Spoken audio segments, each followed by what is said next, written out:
kajian pada hari ini tanggal 22 Dzulqa'dah tahun 1447 Hijrah yang bertepatan dengan tanggal 10 Mei 2020. Setelah kajian pada sesi hari ini dapat meningkatkan keimanan kita di dalam beribadah.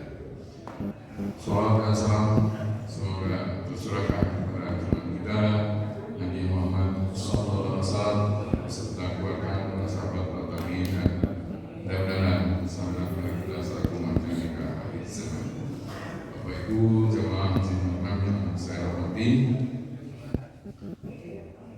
ini informasi dari ketua dari panitia Idul Kurban tahun 1440 Hijrah KM5 menginformasikan bahwa sampai dengan saat ini jumlah kurban sapi secara kolektif sebanyak 8 ekor. Kemudian untuk sapi perorangan atau khusus untuk 4 ekor. Jadi total sampai saat ini sudah 12 ekor sapi ya untuk kurban di DKM 5. Kemudian Bapak Ibu yang ingin berkurban domba dimohon untuk mendaftarkan diri ya ke panitia kurban agar nanti tercatat jumlah korban domba yang pada tahun ini ya. Kemudian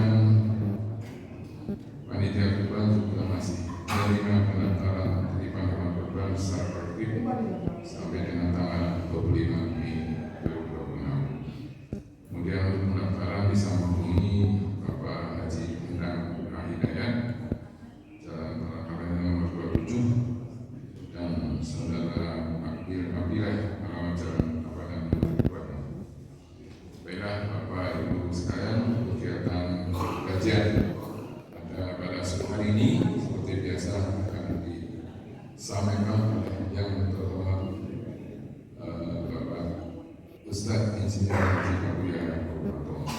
Alhamdulillah beliau sudah berada di tengah-tengah kita. Mari kita simak bersama, semoga apa yang beliau sampaikan akan menambah ilmu bagi kita guna meningkatkan keimanan dan kualitas kita sehari-hari. Di akhir acara barangkali ada pertanyaan dari para jamaah, insya Allah akan dijelaskan oleh Pak Ustadz. Kemudian sebagai acara penutup, para jamaah jangan pulang dulu, kita ngopi bersama di teras masjid. Saya kira cukup sekian. Terima kasih. Wassalamualaikum warahmatullahi wabarakatuh. Saya bersilakan.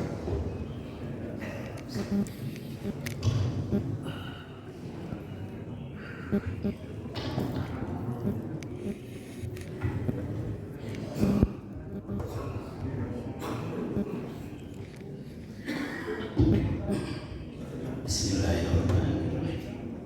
Assalamualaikum warahmatullahi wabarakatuh. Alhamdulillahilladzi hadana lihada wa ma kunna linahtadiya laula an hadana Allah.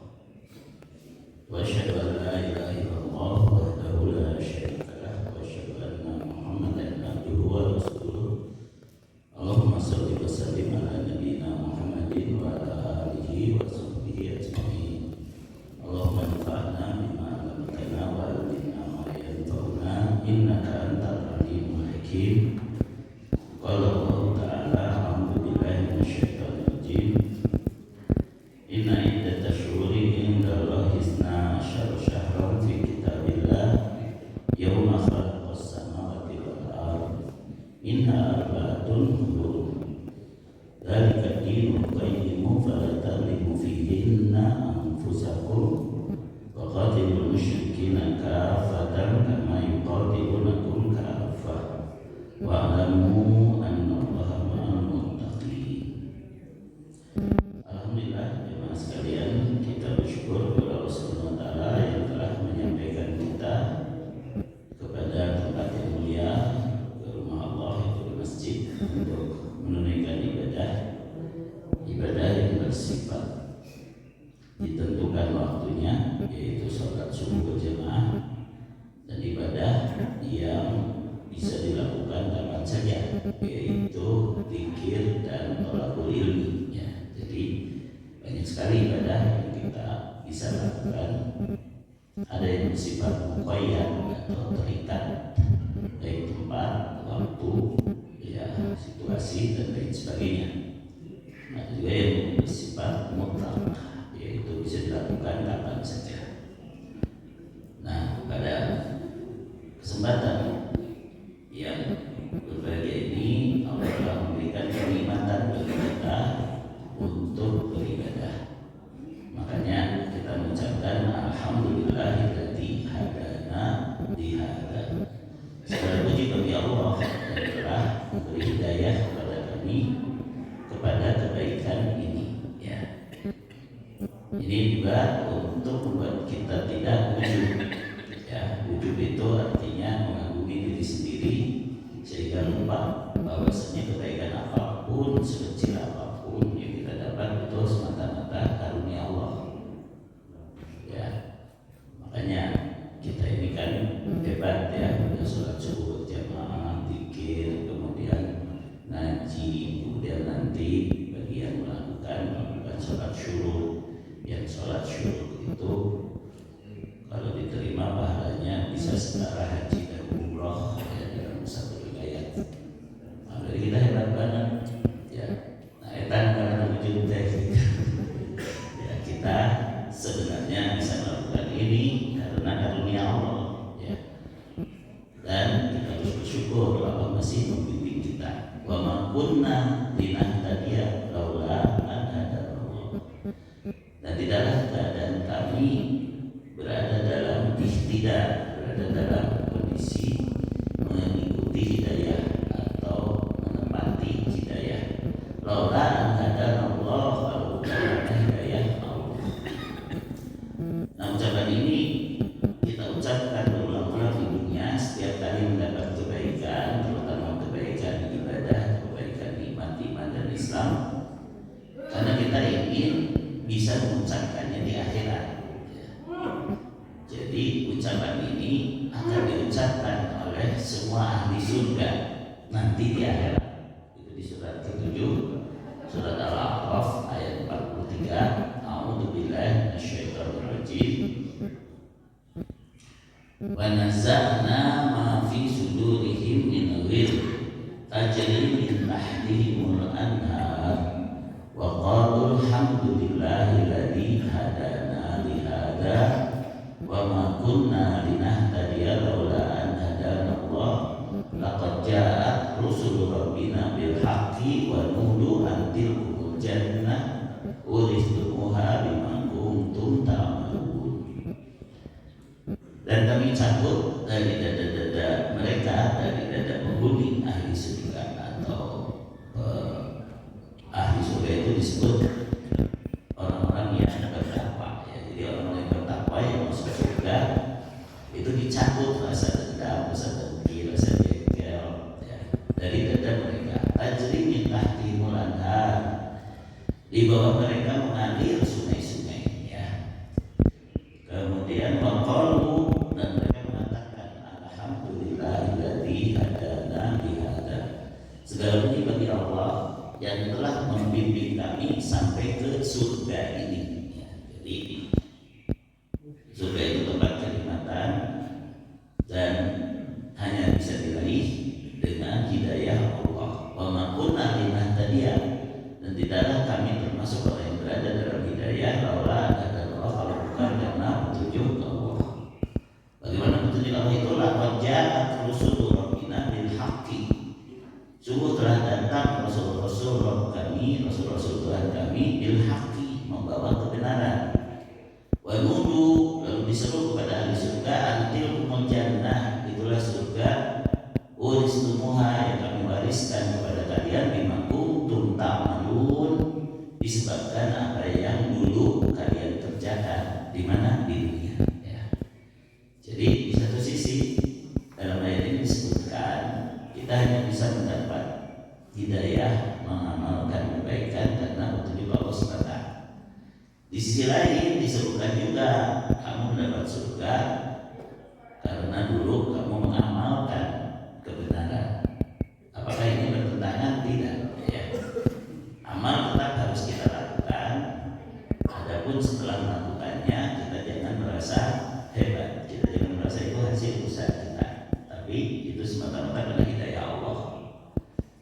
sebaliknya. Kenapa kamu belum haji? Belum dapat hidayah. Kenapa kamu belum kurban? Belum dapat hidayah. Itu beralasan. Jadi amal kita lakukan, tapi ketika melakukan jangan merasa kita yang hebat. Ya, kalau tadi mah terbalik. Dia yang nggak mau beramal lalu menyalahkan Allah. Ini bisa mengerti kan? Ya banyak orang yang begitu. Kenapa kamu belum berjilbab? Belum dapat hidayah. Enak aja. Ya, hidayah yang sudah dikasih oleh Allah, yaitu ada dua hidayah itu ya. Ini saya ulang lagi ya. Hidayah itu terbagi dua. Yang pertama, hidayatul irsyad wal bayan. Hidayah berupa bimbingan dan penjelasan. Ya, bimbingan dari Rasul-Rasul alaihi wassalatu wassalam.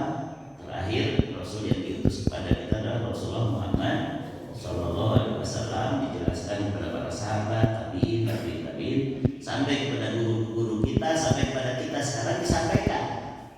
Ya, pencipta kita Allah itu satu-satunya yang harus disembah, dan dalam cara menyembah Allah sudah mengutus utusan. Utusan itu harus diikuti dalam menyembah Allah. Nah, itulah disebut irsyad, bimbingan, bayan, penjelasan. Itu hidayah yang pertama. Yang kedua itu disebut hidayatut taufiq. Hidayah berupa perkenan.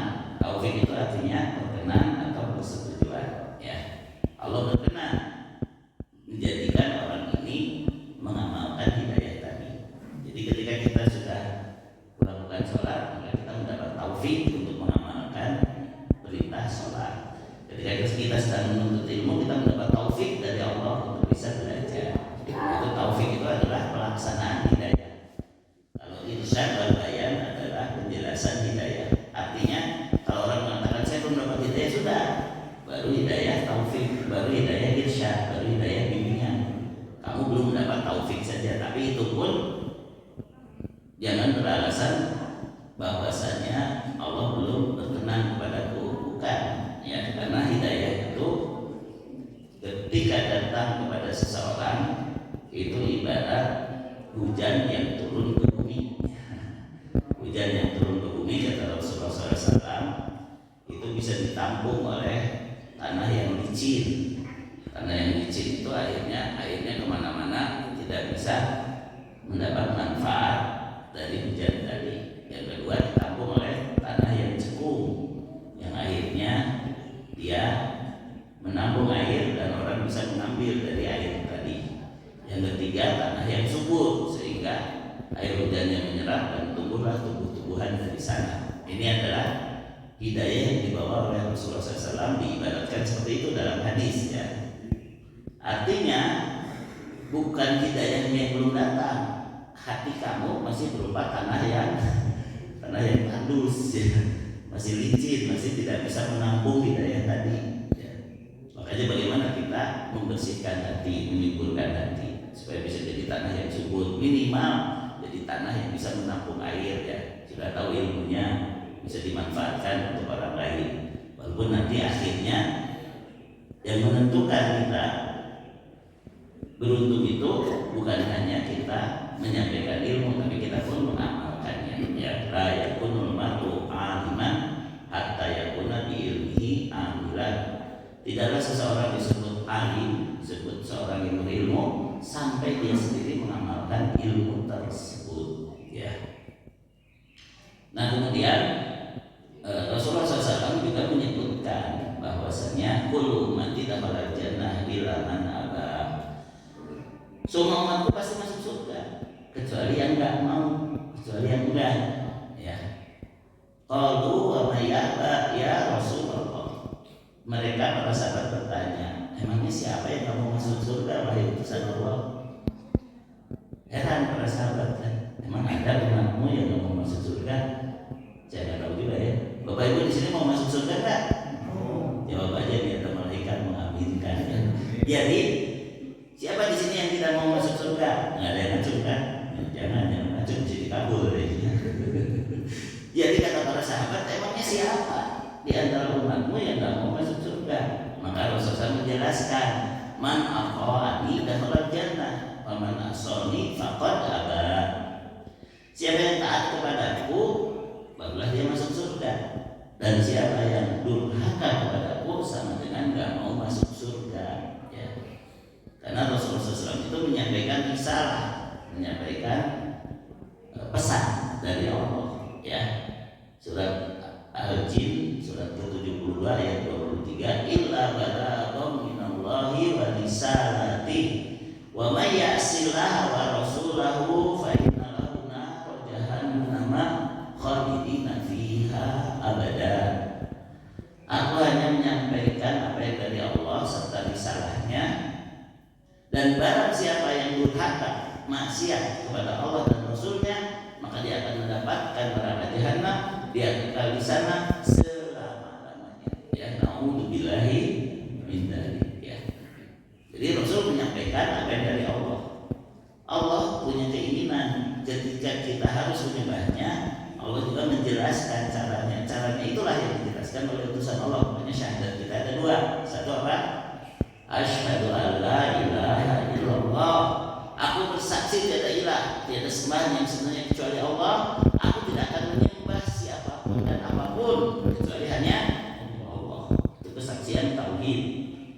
Dibuktikan dengan ucapan kita setiap sholat, iyyaka na'budu wa iyyaka nasta'in. Hanya kepadamu kami menyembah ya Allah, karena itu hanya kepadamu pula kami bersandar, berdoa, mohon pertolongan. Karena berdoa itu bagian dari ibadah. Bahkan berdoa itu sendiri intinya ibadah. Doa mukhul ibadah, kata Rasulullah SAW. Doa itu intinya ibadah, atau dalam riwayat yang sahih, doa wal ibadah. Doa itulah ibadah. Ibadah itu termasuk doa, atau doa itu termasuk ibadah. Karena doa juga terbagi dua. Ingat ya, ada doa ibadah, ada doa masalah. Doa itu ada doa yang berupa pujian ibadah, ada doa berupa permintaan. Nah, ketika kita memuji Allah, ketika kita meminta kepada Allah, kita juga sedang beribadah. Makanya jangan terlalu risau soal hasilnya. Kita berdoa saja, nanti Allah yang akan memilihkan yang terbaik buat kita, dan itu pasti dikabul. Kata Rasulullah, tidaklah seorang muslim berdoa dengan doa yang tidak berisi kemaksiatan dan juga tidak memutus kekeluargaan, kecuali Allah pasti mengabulkannya dengan 3 perkara. Salah satu dari 3 perkara. Yang pertama, apa yang dia minta dipenuhi, dan itulah yang kita sebut doa diijabah. Padahal tanpa itu pun Allah sudah mengijabah doa kita. Yang kedua, dia dihindarkan dari bencana atau dia diberikan sesuatu yang baik, yang setara atau bahkan lebih baik dari yang dia minta. Yang ketiga, doa itu tersimpan di sisi Allah sebagai pahala yang akan dia dapat di akhirat. Jadi kita harus berbaik sangka kepada Allah bahwa kita sudah bisa berdoa, itu pertolongan Allah. Doa itu sendiri adalah ibadah, dan Allah pasti mengijabah doa kita. Hanya bentuknya tidak selalu sesuai dengan yang kita minta. Ya. Saya punya tetangga di Gerah Puspa, ya, yang sama-sama itikaf di Masjid Nurul Iman. Di sana juga Masjidnya Nurul Iman, ya. Alhamdulillah, ya. Komplek Gerah Puspa di Lembang, sama dengan di sini. Nah, waktu itikaf itu beliau namanya Pak Yadi, dia pegawai PTDI, ya. PTDI teh PTN-nya PTN dan Nurtanio, ini PTDI. Nah, beliau sangat yakin dengan keajaiban sedekah. Ya. Saya mungkin pernah cerita di sini, walaupun diulangi kan konteksnya berbeda. Ya. Kata Pak Yadi itu, Ustaz, saya mah kalau pengen sesuatu, saya yakin saya harus bersedekah dulu. Misalnya, saya butuh uang 10 juta, maka saya nggak ragu, saya sedekah aja 1 juta. Nanti biasanya seminggu datang 10 juta, walaupun itu datang dari proyek dia juga, gitu kan. Kalau saya butuh uang 50 juta, saya bersedekah 5 juta, gitu. Suatu saat katanya saya bersedekah 1,4 juta, berarti butuhnya berapa? Butuhnya 14 juta. Tunggu punya tunggu, seminggu tidak datang, 2 minggu tidak datang, sebulan nggak datang juga 14 juta. Biasanya tara lami datang gitu. Nah, ternyata pada saat yang sama Di kompleknya itu terjadi wabah demam berdarah, ya, DBD, demam berdarah dengue, ya. DBD, ya, itu singkatan. Nah, rumahnya tidak kena, terus rumah salah satu tetangganya yang ahli masjid juga tidak kena. Nah, sedangkan tetangganya semuanya kena. Ya. Iseng-iseng dia nanya tetangganya yang baru pulang dari rumah sakit, ya, berapa hari Pak di rumah sakit? Keluarga bapak sekian hari. Habis berapa? Habis 14 juta. Jadi berarti apa? Astagfirullah, ya Allah, saya sudah berburuk sangka. Saya menyangka keinginan saya tidak dipenuhi. Sekarang ternyata kau sudah memenuhi. Hanya bentuknya apa? Bentuknya sehat. Gitu kan. Jadi itulah terbaik sangka kepada Allah. Doa itu pasti terpenuhi. Ya, satu sesuai yang kita minta, kedua diganti dengan yang sama, apakah dihindarkan dari musibah atau diberi yang lain. Diberi yang lain dia dianggap musibah, kurang begitu lah gitu. Tapi itu sebenarnya sama atau lebih baik dari yang diminta. Dan yang ketiganya sudah disimpan sebagai pahala. Dan saya bilang kan ada minimal 3 kelompok manusia yang amalnya tidak banyak, tapi nanti dia kaget dapat pahala banyak. Yang pertama, orang yang banyak berpikir, banyak berdoa, dan dia ridho apapun yang terjadi. Itu dia kaget, amal saya sedikit, tapi kok ini jadi pahala yang banyak. Karena dia dapat pahala dan sabar ketika doanya tidak diberikan di dunia, numpuk jadi pahala di akhirat. Yang kedua, orang yang sering dapat musibah di dunia dan dia juga sabar dengan musibah itu, ya, maka dia dapat pahala karena kesabarannya, ya, dan dosanya juga diampuni. Yang ketiga, orang yang banyak menasihati, memberi bimbingan kepada orang lain, dan orang lain mengamalkan nasihatnya itu, ya, dia sendiri tidak harus mengamalkan, tapi yang lebih banyak justru dari amal orang lain. Nah, kita untuk menjadi ustaz. Jadi ketika orang mengamalkan ilmu yang disampaikan, dia kebagian pahalanya walaupun dia tidak tahu siapa yang mengamalkan ini. Jadi kan itu kalau ikhlas. Tiga-tiganya juga itu kalau ikhlas. Ketika berdoa, ketika bersabar, ketika menyampaikan kebaikan, ya. Nah, jadi tadi kita harus yakin Allah memenuhi doa kita. Kemudian kita yakin Rasulullah SAW telah menjamin setiap umatku akan masuk surga kecuali yang tidak mau taat. Ya. Lalu para ulama menjabarkan tidak mau taat itu ada 4 syarat. Ya, 4 syarat seseorang dikatakan taat kepada Rasul. Yang pertama tauhid, karena orang yang tidak bertauhid itu kekal. Ya, surat 5 ayat 72. Yang kedua inqiyad. Inqiyad itu setia dengan hukum Islam, setia dengan syariat yang dibawa Nabi Muhammad SAW. Sistem nilai yang dia pegang itu adalah syariat Allah, benar dan salah, baik dan buruk berdasarkan Quran dan Sunnah, lain suka dicerah. Itu inqiyad namanya. Inqiyad itu artinya kalau dia melanggar, dia merasa berdosa. Ya. Kalau dia mengatakan ini benar, ini baik, itu jelas dasarnya ada dari Allah, ada dari Rasulnya. Nah gitu, inqiyad, setia, surat 4 ayat 65. Yang ketiga, baro'ah, berlepas diri dari semua yang disembah selain Allah dan memusuhi orang-orang yang menyembah selain Allah. Ya, baro'ah, berlepas diri dari kekafiran dan pelakunya. Ya. Yang keempat, ajak atau berdakwah. Ya, kalau berlepas diri itu surat 58 ayat 22.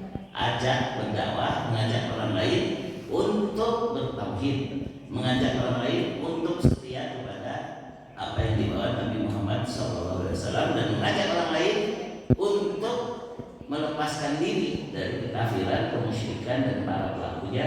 Barulah dia dikatakan taat kepada Nabi.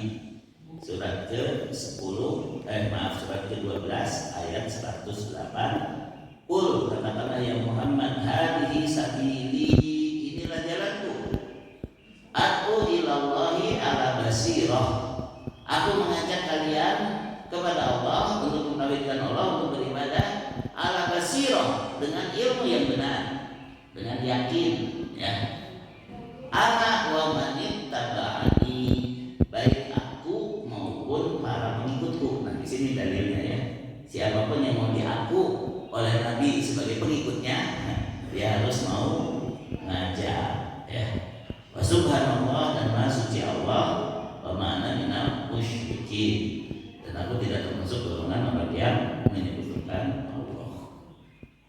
Ustaz, kumaha ada aku terbiasa ceramah. Ngajak itu bukan hanya ceramah, ya. Ngajak itu bisa saja nasihati. Pak, jangan makan minum dengan tangan kiri, kata Nabi. Makan minum itu harus dengan membaca bismillah, makan dengan tangan kanan, ya. Tapi saya kita, ya walaupun kita kan bisa baik tangan kanan benar, dan mungkin cabai lain kita kadang-kadang kadang kan. Dan kita itu kiri dari lahir, dari kita makanan dari lahir, kadal, karena disebut dari kadal, terkenal kidal, ya betul gitu kan. Kalau kiri dari lahir itu kidal, kalau kanan dari lahir jadi kadal, gitu. Nah, kita ini para kadal ini kadang-kadang cepoho makan minum dengan tangan kiri. Berarti kidal dia bisa makan minum dengan tangan kanan, betul apa tidak? Jadi walaupun kidal ulah gegel saya mah kidal, tapi bisa kan pakai tangan kanan. Nah, iya mah perintah Nabi, perintah Rasulullah. Khusus apa? Khusus makan. Ada bingkong mah menang bukan cabai. Nulis ini yang bukan cabai. Yang tidak boleh itu kalau makan dan minum kayak gitu, ya. Nah, sampai ada riwayat, dalam riwayat Imam Muslim, akan keluar dari neraka di antara umatku dan umat Nabi sebelumnya seseorang yang hanya punya iman sebesar debu, tapi dia menjadi orang yang paling terakhir keluar dari neraka. Yang kemudian dia disuruh mandi di telaga kehidupan makhluk hayat, lalu dia muncul lagi sebagai lelaki yang amat tampan, hanya sayangnya di dahinya ada tanda hitam, gitu aja. Nanti di surga kalau ada orang yang ada tanda hitam di dahinya, itu digelari sebagai jahannamiyun, sesa jahannam, penasuk neraka tapi tungtung masuk surga, gitu kan. Nah, kemudian setelah itu orang itu didekatkan ke pintu surga dan dia melihat surga sudah penuh. Lalu dia merasa sedih, ya Allah, aku ingin masuk surga tapi aku lihat surga sudah penuh. Maka kata Allah, lihatlah sekali lagi, lihat yang benar, sudah penuh ya Allah, coba lihat sekali lagi. Terus sampai 3 kali dia tetap mengatakan surga sudah penuh dalam penglihatanku. Lalu Allah berfirman, sesungguhnya aku keluarkan kamu dari neraka karena aku tahu kamu pun ingin masuk surga. Maka sekarang masuklah kamu ke surga, karena bagimu sudah disediakan kenikmatan sebesar dunia dan seisinya 10 kalinya ditambah. Jadi orang yang imannya sebesar debu, kalau diterima nanti diganti dengan surga seluas 10 kali dunia dan seisinya. Agung tuh Bapak Ibu. Aku sampai Pak Iwan pernah nanya, Ustaz, kalau orang paling miskin aja 10 kali dunia dan seisinya, orang yang panggilin dulu orang. Kok jauh menurut gitu kan, di satu wilayah orang yang paling miskin saja 10 kali dunia dan seisinya. Bagaimana orang lain yang lebih tinggi amalnya, mungkin lebih luas dari itu, gimana kita bisa ketemu dengan keluarga kita? Tenang, Allah pasti memberi kemampuan, gitunya Pak Ibu. Yang penting orang masuk surga lah. Pasti Allah memberi kemampuan untuk mengelola apa yang diberikan kepada kita di surga. Yang penting masuk ke surga. Nah, orang yang paling miskin di surga, yang terakhir keluar dari surga, dapat kenikmatan berapa tadi? 10 kali dunia dan seisinya. Ya, cuma sayangnya dia orang yang terakhir keluar dari neraka. Ya. Makanya kenapa kita ngaji? Kalau Rasul sudah menjamin umatnya pasti masuk surga. Yang pertama, kita harus benar dulu tauhid kita. Karena tauhid yang sebesar debu itu bisa menyebabkan masuk surga walaupun terakhir keluar dari neraka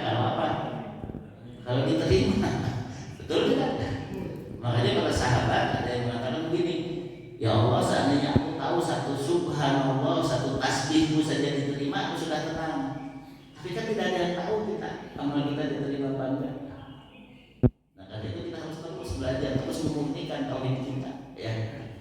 Itu satu. Yang kedua, kira-kira Bapak Ibu mau nggak dapat surga 10 kali dunia dan seisinya, tapi mampir dulu di neraka, ya paling ya 500 juta tahun, ya 2 miliar tahun, gitu. Nggak ada yang sebentar kan di neraka, gitu. Mau nggak begitu? Nggak mau kan? Masuk surganya baru mampir di neraka, nggak mau. Makanya buat apa ngaji? Buat ngaji itu biar kita dapat mastaka, masuk surga tanpa lewat neraka. Ya mastaka masuk surga tanpa ke neraka. Setuju?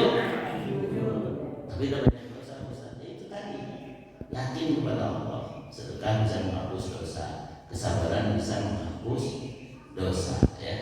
Kita banyak istighfar, banyak berpikir, banyak berdoa, juga bisa menghapus dosa. Sekarang ini bonus lagi nih dari Allah.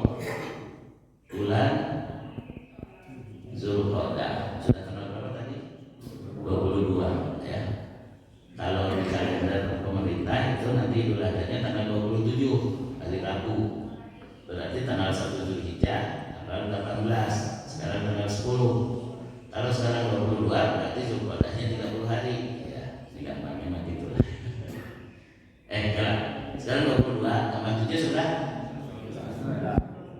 29, ya. 29 itu berarti ini Maretnya tanggal Mei-nya tanggal 10. Jadi tanggal 17, tanggal 18 itu sudah tanggal 1. Karena tanggal 27 tanggal 10 kan gitu. Berarti 29 hari itu padanya insyaallah. Ya seperti itulah hitungnya, ya. Bahkan dalam kebiasaan ahli ilmu falak gampang untuk mengira-kira Idul Adha, itu disebut tahmis, ya. Tahmis itu biasanya hari kelima setelah Idul Fitri, itu nanti hari Idul Adha. Kemarin Idul Fitri hari apa? Sabtu, ya. Udah diterima, itu pemerintah ini. Hari Idul Fitri hari apa? Sabtu, Ahad, Senin, Selasa, Rabu. Berarti Idul Adha Rabu, gitu. Itu namanya tahmis, ya, menghitung dengan 5 jari. Sabtu, Ahad, Senin, Selasa, Rabu. Tapi itu perkiraan kasar. Perkiraan kasar, gitu. Perkiraan kasar itu adanya Rabu, gitu, hari Rabu. Nah, kemudian di 10 hari pertama Zulhijjah itu amal paling dicintai Allah, ya, paling mendapat kebaikan. Sementara di 3 bulan berturut-turut ini amal juga lebih besar nilainya dibanding dengan di tempat lain. Nilai apa? Nilai kebaikan. Kalau kita beramal soleh, pahalanya lebih besar. Tapi jangan lupa nanti nilai dosanya pun jadi lebih besar. Kalau kita berbuat maksiat, dosanya lebih besar daripada di bulan lain.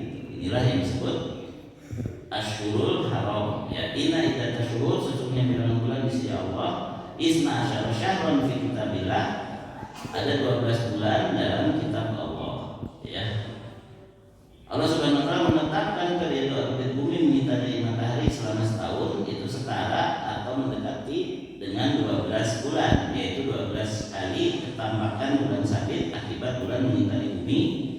Keteraturan periode waktu inilah yang menjadi patokan untuk perhitungan waktu, yaitu di surat Yunus ayat ke-5, ya. Waladzi ja'ala asy-syamsa diya'an wal qamara nuran. Allah telah menjadikan matahari menyala dan bulan bercahaya, ya.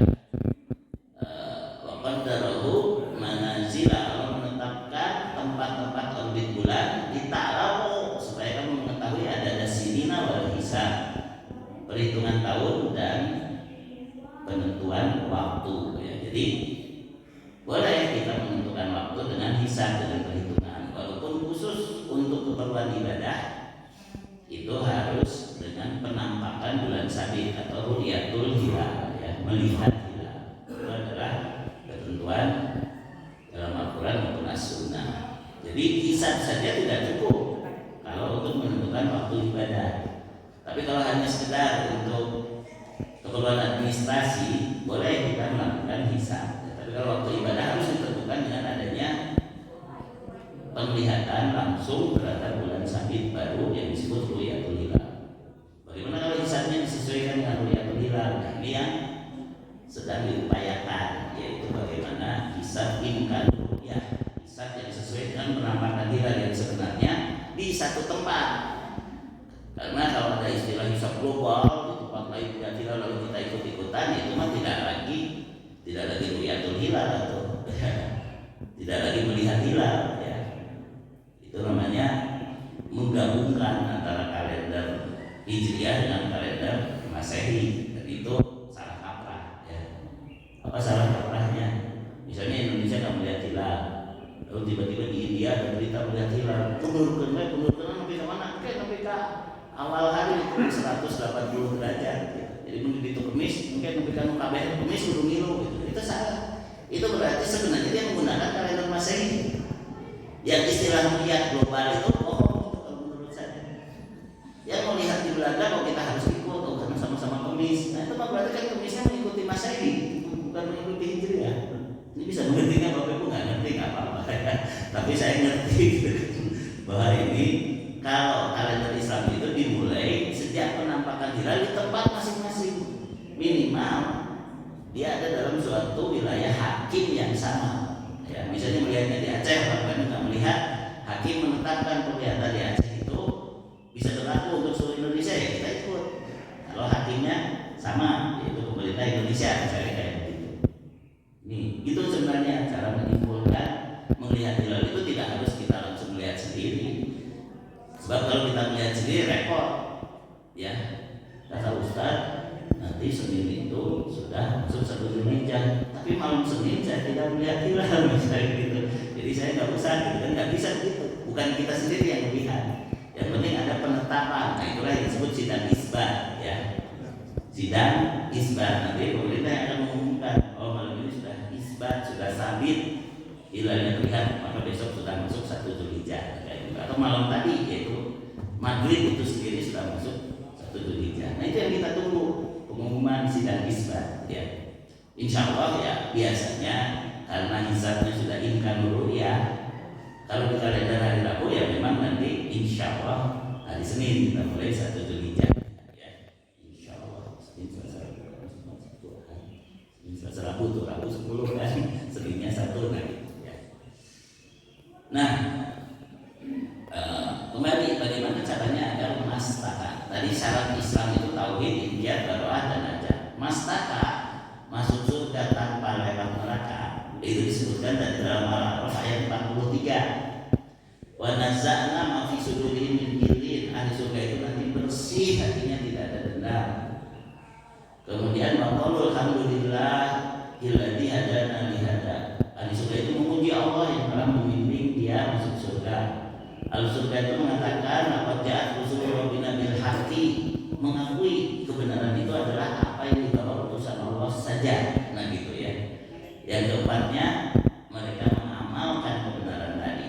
Jadi kalau kita ingin cepat masuk surganya, ya jangan nunggu dibersihkan di akhirat. Dari sekarang kita berusaha bersih hati gitu ya. Kemudian jangan nunggu kita ngomong di surga, dari sekarang kita harus sering ngomong alhamdulillahilladzi hadana li hada. Jangan nunggu nanti dihakimi, diadili dengan apa yang dibawa utusan Allah. Dari sekarang kita yakin yang benar itu Quran dan Sunnah, lain subadin cenah. Kemudian setelah kita yakin, itu dijadikan pedoman, dijadikan amal ya, bahwa saya harus merujuk kepada ayat dan hadis kalau mau beramal apapun. BMIA ini syarat ahli surga ya. BMIA itu singkatan dari saya aja ya. Bersih hati, memuji Allah, ilmunya benar, amalnya mengikuti kebenaran yang dibawa utusan Allah gitu ya. Gampangnya begitu ya. Nah, salah satunya adalah benarnya syariat di bulan-bulan haram sekarang, yaitu syariat ibadah haji dan syariat kurban. Ya gitu kan? Syariat ibadah haji bagi yang berkesempatan ibadah haji, ikuti tuntunan Rasulullah SAW. Khudu anni manasikakum, ikut ambillah dariku cara manasik, cara ibadah haji kalian. Nah, gitu kan? Sementara dalam sholat Rasulullah bersabda, "Shollu kama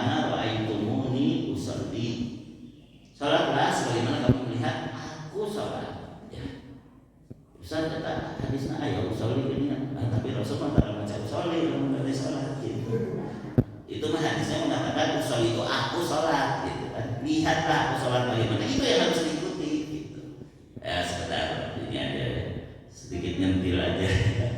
Jadi kalau Rasul begitu ya udah begitu aja gitu kan. Itu yang paling berpahala, mengikuti Rasul sesuai dengan apa yang kita tahu. Dari mana kita tahu? Ya dari guru-guru kita, dari hadis-hadis. Apalagi sekarang gampang kan, hadis yang sahih mengenai ini gitu kan gampang, di internet bisa dicari kayak begitu. Walaupun kemarin ada yang ceramah katanya, wah nggak cukup internet aja, kita harus punya guru. Iya betul, guru harus ada, tapi guru kita kan bukan nabi, bukan rasul, tidak masuk, pasti ada kekurangannya. Ya, kekurangan ini boleh kita cari tahu tanpa mengecilkan, tanpa merendahkan guru tersebut. Ya, coba ya suka main pingpong dengan saya, sok aneh itu ustaz, tapi kalau segini ini meja pingpongnya gitu lah, ada kekurangan manusia. Itu maksudnya gitu. Pasti setiap orang ada kekurangan kayak gitu. Nah, kemudian juga di antara jaminan Allah bahwa seseorang itu akan dimudahkan masuk surga di surat Al-Lail yang tadi saya baca ya. Fa amma man a'ta wattaqa wa saddaqa bil husna fasaniyasiruhu lil yusra. Kalau kamu mau memberi ya dengan dasar ketakwaan ya, dan kamu membenarkan adanya surga, nanti kamu akan dimudahkan untuk masuk surga. Jadi kita fokuskan saja memberi itu sebenarnya bisa sedekah, bisa infak, ya, bisa membantu orang, bisa memberi dengan berupa memberi bantuan tenaga, memberi bantuan nasihat. Tapi kita fokuskan sekarang memberinya yaitu kurban. Walaupun di sini luar biasa tadi ya sudah 12 artinya belum yang domba belum daftar. Tapi saya ingin mengingatkan nih yang ngaji di sini, kalau memang mampu kurban, tong sok papai. Kalau memang mampu kurban, tong sok papai. Kenapa? Buat apa kita kumpul-kumpul uang ketika ada kesempatan tidak kita gunakan? Kalau mati juga nggak akan dibawa ke kuburan, betul tidak? Iya. Buat apa? Gitu. Ini ada kesempatan nih, Allah akan menerima nih kurban kita. Kalau kita bertakwa, apalagi nanti dengan kurban ini akan dimudahkan mendapat kebaikan. Saya beberapa kali Jumatan dari Geraha Puspa ya, turun ke Lenden udah macet. Jumatan saya di Mitra Dago, Jumatan saya di Sukajadi. Wah macet gini, saya berhenti di Ruko di Lenden, lalu cari ojek ya. Karena antar saya dari Jumatan aduh kegiatan di Jumatan bisa kantor lagi Jumatan di situ. Diantar ya. Sambil ngobrol, tukang ojeknya ngomong gini, Pak Ustaz, mun abdi kapayunan ngukur anak kurbana kenging teh naon maksudna? Nya eta si yang tersangka cuma geus nabung hayang kurban. Hebat tuh Pak. Gimana teh si jajan ke atas? Nya abdi keneh gitu. Jadi dia suka ngasih jajan ke anaknya. Lalu anaknya nabung, kenapa? Karena dia pengen kurban. Nah tahun ini cukup tabungan anaknya. Hari di jajan kurban dan rasa mampu teh tukang ojek papaehan padahal namanya. Wong saya sakti menjajan budak malah bisa. Ya. Tapi dia bilang saya keduluan sama anak saya. Tapi saya tidak ngomong gitu tentunya. Saya ngomongnya alhamdulillah Pak, seujar teh soleh pisan. Eta kumaha carana Bapak ngadidik budak saya kurban? Henteu maneh nawe bukan apa yang ningali sorangan di TikTok, di YouTube. Aya tukang pungut sampah bisa kurban, aya tukang beca bisa kurban gitu. Banyak ujang teu bisa. Betul kan? Ini banyak ceritanya kan. Ada pemulung kurban, ada tukang beca kurban, ketika ditanya ya gitu nabung, nyiapkeun gitu. Dia sengaja setahun itu dia siapkan. Ya. Saya juga ada pengajian ibu-ibu itu sudah lebih dari 10 tahun gitu ya. Jadi ngumpulkan tiap bulan setor gitu kan. Nah, jadi sekarang kurban itu udah 10 tahunan gitu kan. Karena nabung mereka, nabung kurban. Terus ada lagi yang dahsyat itu tukang rongsokan kurban teh sapi lain bertujuan. usahanya. Ya, ketika ditanya gimana kamu bisa nabung untuk kurban sapi? Oh, saya kalau punya bati kelebihan saya belikan emas antam setengah gram. Tiba-tiba ketika udah terkumpul emasnya naik, bisa tambah di sapi. Aku sapi itu cuma 10 gram. Benar, ya artikan apa? 10 gram bisa beli sapi. Ayo orang seperti wae papaetan. Beda aduh kalau Ustaz 10 gram. Ayo oke lebar, eta masalah. Eta masalah. Nah, makanya di situ kalau ingin masuk surga, berilah dengan dasar ketakwaan, yakin ini di surga. Pasal dia seluruh yusra nanti juga akan digampangkan yang lain-lain, diganti nanti oleh Allah berlipat-lipat. Kemudian ujungnya ini menegaskan tadi wasayujan nabuhal atqa, akan dijauhkan dari neraka. Ya, alladzi yu'ti malahu yatazakka, yang dia keluarkan hartanya supaya bersih dari dosa. Karena yang keluarkan harta bisa macam-macam, ayo fokus saya kurban, fokus saya itu banyak dosa, saya ingin masuk surganya nggak ke neraka dulu, gitu kan tadi. Wa man yahdi bidahu min nikmatin tuzza, dia bukan ingin balas budi, dia bukan ingin dipuji orang lain. Ilab tigo awasi rabbil alam, ingin diridhai Allah, ingin diampuni Allah. Wala saufa yarda, nanti dia akan puas dengan balasan dari Allah. Jangankan di akhirat, di dunia oke bakal puas. Ya, di dunia juga bakal bahagia. Ya. Coba ya, kalau kita kurban dengan dasar karena Allah, kurban itu kita sembelih sebagai ibadah. Allah tidaklah melihat darah dan dagingnya, ya. Surat Al-Hajj ayat 37. Lan yanamallaha luhumha wala dimauha walakin yanaluhu taqwa minkum. Tidak akan sampai kepada Allah darah dan dagingnya mah. Yang sampai kepada Allah adalah ketakwaanmu. Jadi kurban ini disembelih dengan dasar ibadah. Kemudian kita juga boleh memakan sebagian dagingnya. Kemudian kita sedekahkan sepertiganya fakir miskin, sepertiganya lagi boleh dihadiahkan kepada orang kaya sekalipun. Luar biasa ya. Jadi kurban ini disembelih dengan dasar ibadah, muqayyad. Kalau kita menyembelih karena Allah itu disebut mutlak. Setiap sembelihan harus karena Allah, mencit ayam, mencit domba harus karena Allah baru boleh kita makan kan gitu. Ini mah udah khusus menyembelihnya dengan dasar ibadah yang diperintahkan. Fasholli li rabbika wanhar. Berarti ibadah ya. Tapi kita boleh makan dagingnya. Ya, kita boleh juga memberi hadiah dari daging itu kepada orang kaya sekalipun. Lalu juga fakir miskin yang nggak biasa makan daging juga merasakan kegembiraan dengan itu.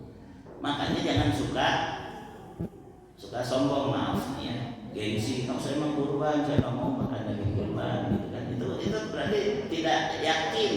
Ini daging yang penuh berkah. Jadi kita jangan gengsi. Bahkan ada teman saya di Eyang, Pak Haji Ai. Saya itu sebenarnya ayah penyakit, tapi tidak cuma daging kurban, daging domba, makan ya, tapi rakyat Rasul nyirakan jeluran gitu. Walaupun nanti siap-siap obat di si kamu. Tapi yakin ada cuma daging kurban, daging berkah. Satu yang kurban adalah rasa gengsi makan daging kurbannya, karena itu memang dibolehkan bahkan dianjurkan. Yang kedua, orang yang tidak kurban ulah nyinyir. Saya sama kurban lebih mahal dengan nyuludahan. Itu ilmu. Banyak kan orang yang begitu ya. Karena dia pengen dapat banyak, akhirnya dia nyinyir itu pengen kurban. Memang ilmunya begitu, kamu aja yang nggak tahu. Jadi disitulah kelebihan kurban. Padahal kalau dihitung-hitung rata-ratanya domba dan sapi itu seperti nanti 4 juta. Makanya kan tadi 4 kali 7 28, harga 10 gram emas antam hari ini 28.500.000. Jadi pasnya 10 gram itu sapi. Kira-kira. Nah, 4 juta kalau membeli daging di pasar mungkin dapat lebih daripada yang kita makan dari panitia. betul kan? Tapi kan itu protes lah kurban. Kan kurban itu boleh dapat sepertiga tapi mau 4 juta gitu. Sepertiganya, padahal jarang juga yang ambilnya sampai sepertiga kan dari kurbannya. Ya lebih baik banyak dibagikan, tapi orang perlu di luar makan gitu kan. Nah kayak begitu. Tapi enggak ada protes. Betul apa enggak? Ya. Kenapa? Karena kita merasa puas. Alhamdulillah bisa kurban. Alhamdulillah iman dagingnya beda, iman daging yang disembelihnya untuk ibadah kepada Allah dan kita makan, kita merasa nikmat dengan itu dan takwa kita diterima. Kenapa? Karena dulu Nabi Ibrahim juga begitu kan. Nabi Ibrahim disuruh menyembelih anaknya, ternyata dihentikan, digantikan dengan hewan kurban. Mereka akhirnya makan-makan dan bagi-bagi kan gitu. Tapi ketakwaannya sudah diterima. Walaupun tidak jadi menyembelih anaknya, tapi kan sudah diterima ketakwaannya. Nah ini yang harus kita niatkan ketika kita meyakini adanya surga, kita membeli dengan dasar takwa supaya dimudahkan urusan kita. Ketika kita memberi hanya karena Allah saja, supaya kita disucikan dari dosa-dosa kita. Nah, jadi dua-duanya asup ya dinan kurban. Ya, asup dua-duanya. Walaupun tadi satu kurban cukup untuk satu keluarga, mau sepertujuh sapi, mau 1 domba. Tapi mudah-mudahan dengan himbauan ini nanti lebih banyak lagi kan kurban bacaan gitu. Kan tadi pengumumannya maksudnya ya. Maksudnya kalau yang mau ikutan lagi mudah-mudahan sapinya nambah juga. Tapi kumaha tuh bagian sapi ke 13 mah bisa apa serta mentahayul lah. Jadi sapi gabung-gabung. Di mana bisa mah teu aya atau 13 akasia. Dan sapi itu akhirnya 30 ini sampai ke 13 jadi daftar. Ya dapat tahayul. Ya baik, mari kita berdoa ya semoga Allah menerima amal kita, mengampuni dosa-dosa kita, dan juga menerima kurban kita. Innama yataqabbalullahu minal muttaqin. Sesungguhnya Allah hanya menerima kurban dari orang yang bertakwa. Semoga Allah menerima ketakwaan kita. Sebelum saya tutup dengan doa bahasa Arabnya, boleh yang mau nanya atau berkomentar. Sebelum syuruk ya, syuruknya udah belum? Sudah ya. Cukup ya. Baik, kita doa dengan bahasa Arabnya. Bismillahirrahmanirrahim. Allahumma inna nahmaduka wa nasta'inuka wa nasta'hinuka wa nastaghfiruka wa natubu ilaik. Allahumma ati nufusana taqwaha wa zakkiha anta khairu man zakkaha anta waliyuha wa maulaha. Allahumma inna nas'aluka ridhaka wal jannah wa na'udzubika min sakhatika wan nar. Rabbana ighfir lana wa liwalidina warhamhuma kama rabbayana shighara. Rabbana hab lana min azwajina wa dhurriyyatina qurrata a'yun waj'alna lil muttaqina imama. Allahumma inna nas'aluka husnal khatimah wa na'udzubika min su'il khatimah. Rabbana taqabbal minna innaka antas samiul alim wa tub 'alaina innaka antat tawwabur rahim. Rabbana atina fid dunya hasanah wa fil akhirati hasanah wa qina adzabannar. Amin ya rabbal alamin. Subhanakallahumma wa bihamdika asyhadu an la ilaha illa anta astaghfiruka wa atubu ilaik. Wassalamualaikum warahmatullahi wabarakatuh. Terima kasih.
komunikasi antar bank kumaha tuh nanti kabarnya masih ada tanah aya dicek ke Belanda rinci terus bungana jadi aya ada merek yang saya cari tapi nggak ketemu dia ngasih cincin virus warna jangan bukan jadi warisan tuh usaha atas ide aja dijual itu kan ada Padahal nama orang Indonesia pada pintar karena itu dengan peluang-peluang. Model dulu Lion Air meledak kan, Lion Air meledak banyak yang meninggal. Ini ngasih makanan, saya kecil gusi atau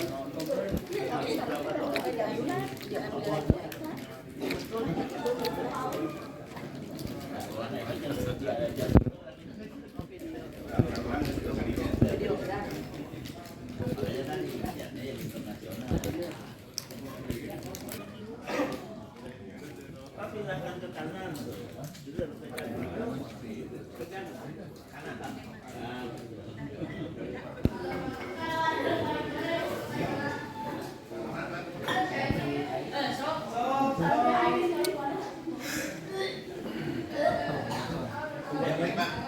Bagiannya didistribusi lagi ya Pak? Ini disebar lagi ya? Lewat pakai kupon? enggak.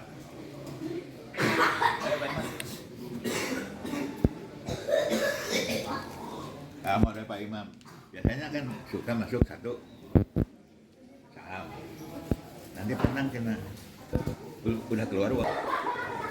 hilang ya Pak. Tanggung jawabnya hilang. harus